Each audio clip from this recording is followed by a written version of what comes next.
Hello, this is Gyoke of Zazen Buddhist Temple in Montebello City, just east of Los Angeles. This is a video that I'd like to record for those people who are starting Zen practice. And I have two different versions. One is very much a textbook kind of answer that you follow, you'll see in standard Soto Zen instruction. And there are also something else that I often incorporate for people who are retired, really new to Zen, and how to sort of prepare themselves while sitting. So I'd like to first start with the instruction that is more standard.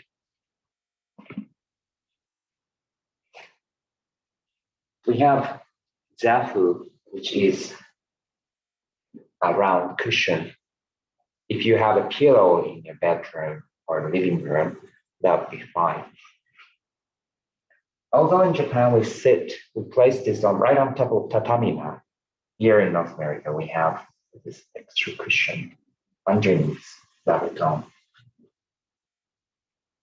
It's important to keep in mind that we are not here to sit on rock or just hard surface. It's as Shakyamuni Buddha himself found himself, a sort of foundation with hay.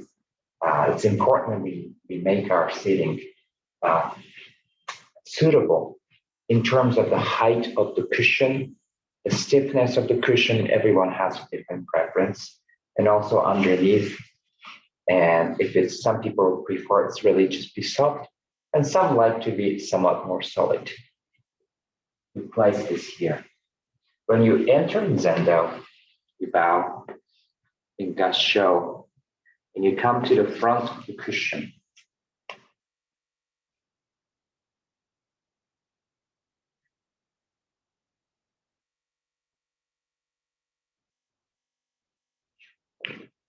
After you placing a cushion in the center, you respectfully bow to the seat, which is indicated also pay respect to people who are sitting on this side. Then you turn around clockwise and you bow in Gassho. This is to pay respect to the people on the other side and also the whole. Of course, if you're wearing a robe, you tuck up this sleeve. And a robe. If you're wearing samba, it's not a problem.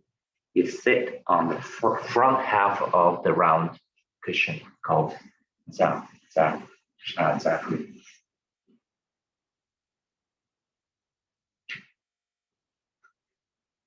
You can sit in full lotus, half lotus. I will omit the instruction of the posture of how you cross your leg here.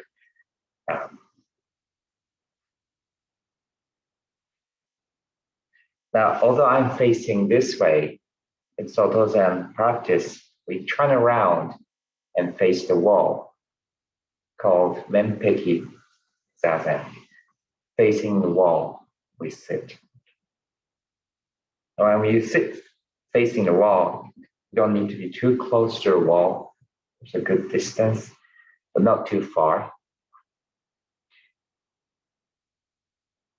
Now, when you're seated, make sure your knees are on the cushion. Your bottom is on the edge, front half of the round cushion, creating a tripod. So I think in the West, a lot of people pile up a cushion, something underneath to make it the right height. Also, your knees up in the air. You don't want to be doing that, so you put something underneath the knee. I noticed some people do it. I found it's very practical. Although that's not what we really do in the monastery in Japan. Now, the first thing you do, you place your hands on your knees like this, palms up.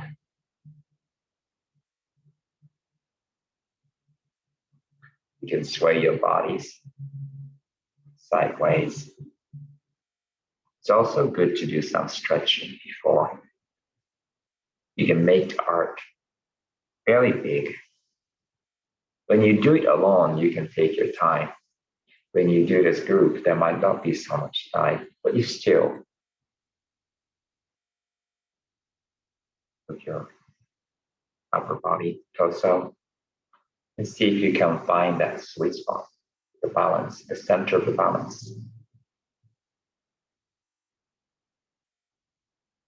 Then we do what we call kanki instruction, a deep breathing, one deep breath. You breathe through your nose and let the air come all the way down to your abdomen. And breathe out just for this breathing through your mouth, keeping your mouth narrow and let the air go through your mouth completely, exhaling.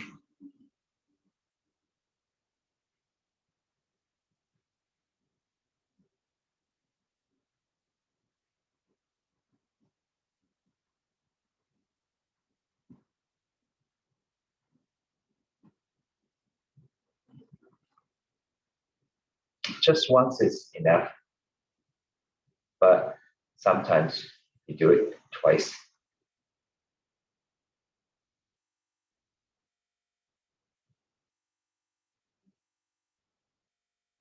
When your breathing is settled, you place your left hand on top of your right hand, palms up, thumbs slightly touching, making an oval shape and placing it right at the navel.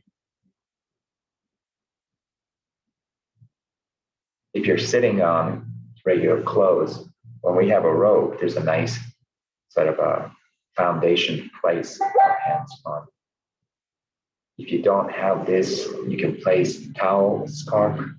That also helps us place our hands comfortably.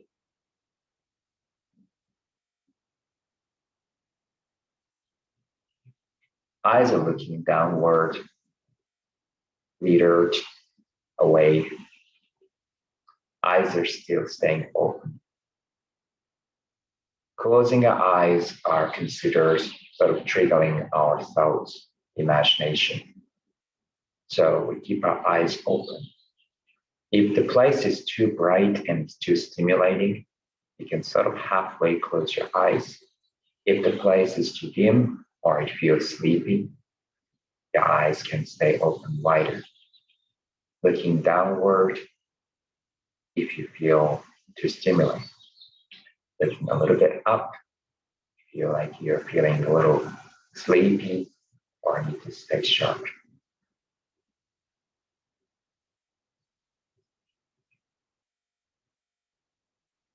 At this point, breathing happens through your nose into your stomach, and again through your nose out from the stomach.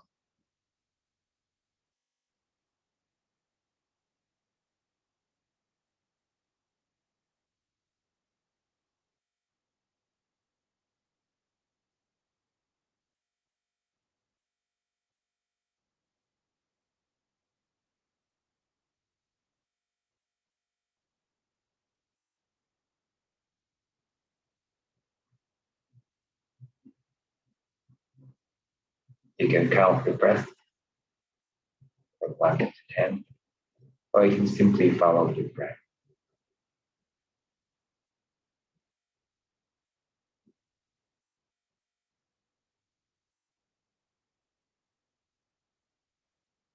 You hear the bell 3 times. That's an indication that Zazen is starting.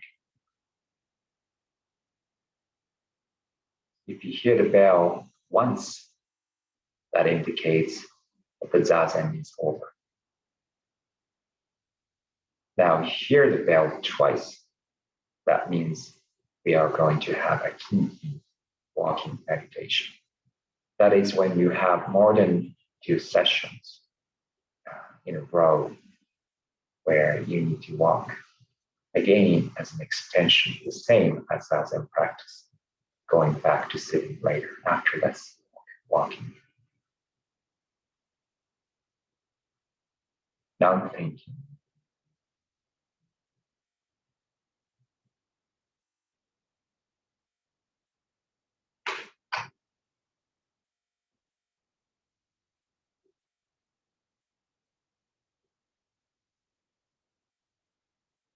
Dogen Zen said it's a gateway to joyful ease. That's how Zazen is described.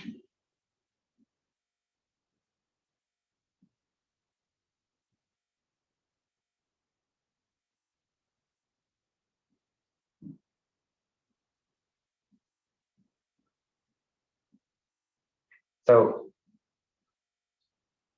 this is pretty much it, except you'll be facing a wall. One time I taught at a local college for people who are retired. Now you do this, you're settled, yet still, most of us, a lot of people feel the tension in your back, tension in your knees, tension in your buttock, tension in your mind, emotions. And you sit with this. There's not much to say. Yet, as we start this Zen practice, it is also beneficial to have a way to dissolve this. And you can sit in non-thinking. So this is just something a little extra, although that extra, it can be a big hindrance. Yet, we humans need a little guidance. And for that reason, I share this. So it might sound a little manipulative, it might sound a little misleading, but with that on the mind, I still like to share what I shared with a group of people that I share Zen practice with. After this deep breathing, you breathe in and breathe out. Breathe in and breathe out. As you breathe, be aware that we are breathing.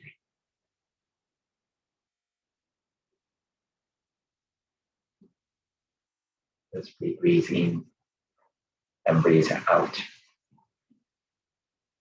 know that we are here. We are now.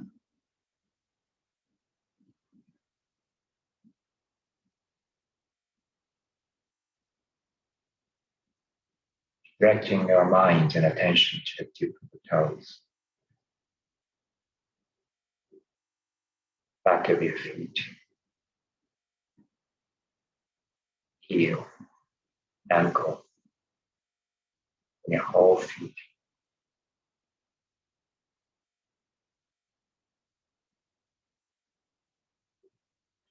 Allow the tensions to go away.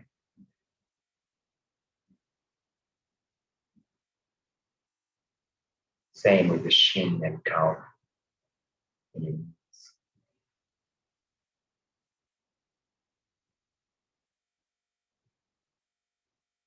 Need a sudden strength to sustain your body.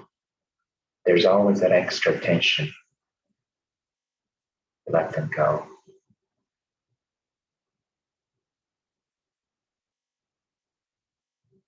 Your thighs, buttock, your lower waist, going along the spine, lower back, the middle, and upper back, shoulders, upper arms, elbows, forearms, wrist, your hands and fingers, chest, from your stomach up to your chest, up to your neck. Be sure that you're not keeping your head, holding your head. Head is simply sitting on top of your spine.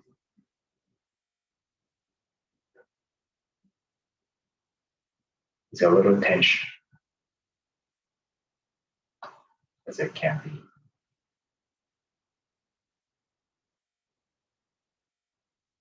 Back of your head, so you're on top of your head, forehead and eyes, ears and nose, mouth, cheek, chin.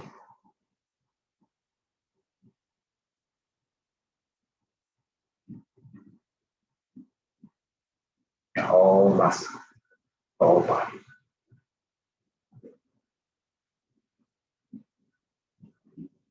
Joints, your bones, and trusting the structure, this Zazen.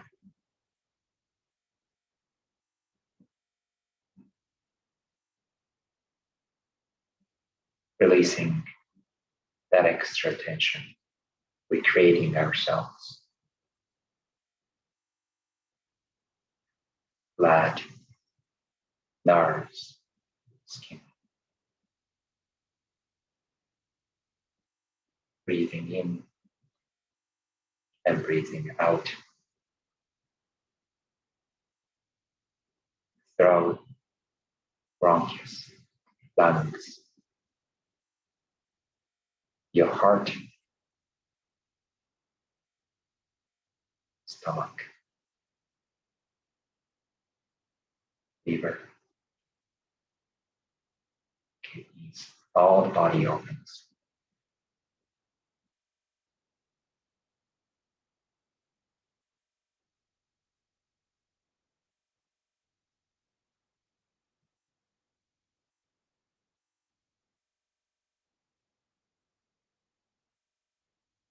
Same with emotions.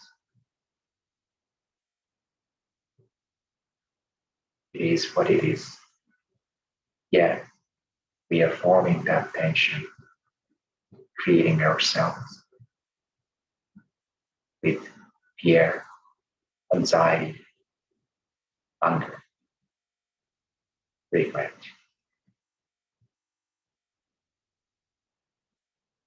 Resentment,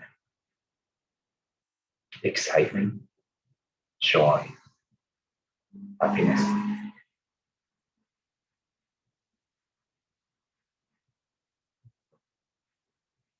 Allowing them to be there, neither clinging, neither being aversive.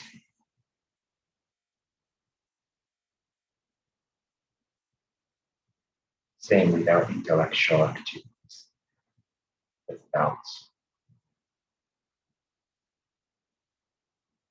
logics. They are there, out of being who we are, neither clinging, neither pushing away, nor pushing away.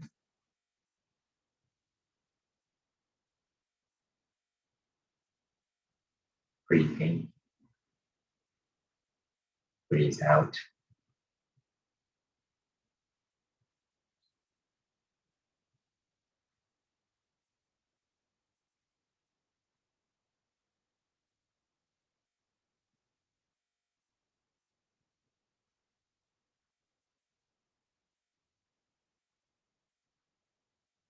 This a bit of a deliberative process. To me, is a little bit of a raft. Eventually settle, being neither driven by ideas, ideologies, thoughts, emotions. Yet we have emotions, yet we have thoughts, we have physical sensations, comfort, discomfort. So to me, this is a bit of a process to pay gentle attention to this, bringing them bit by bit with a gentle care. I know some people call it mindfulness. This has been helpful as a way without overly coach being coached. That's all I have to say. I hope this will be useful to some people. And definitely, you can go through different ways. Different teachers use different expressions. Whatever works for you, it's good. As again, our Shakyamuni Buddha says, you have to experience it. You have to do it yourself. That is the only way. Anyway, I wish you all the best, and I hope your practice get deepened, and you will be able to sort of enjoy the practice. Get to share this practice with your friends and people around you. And anyway, thank you. Now, when you're done with the Zazen with a single bell, you bow with your hands in Gassho.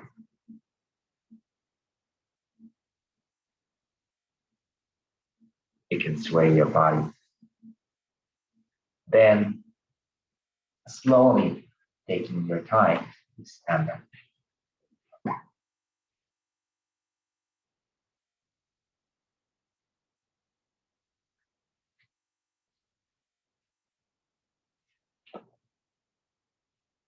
You fix round cushion by pushing it from the side, sort of like this. Then place it so. Then you bow in that show once. Let's see if people were on this. Then you bow in Gassho.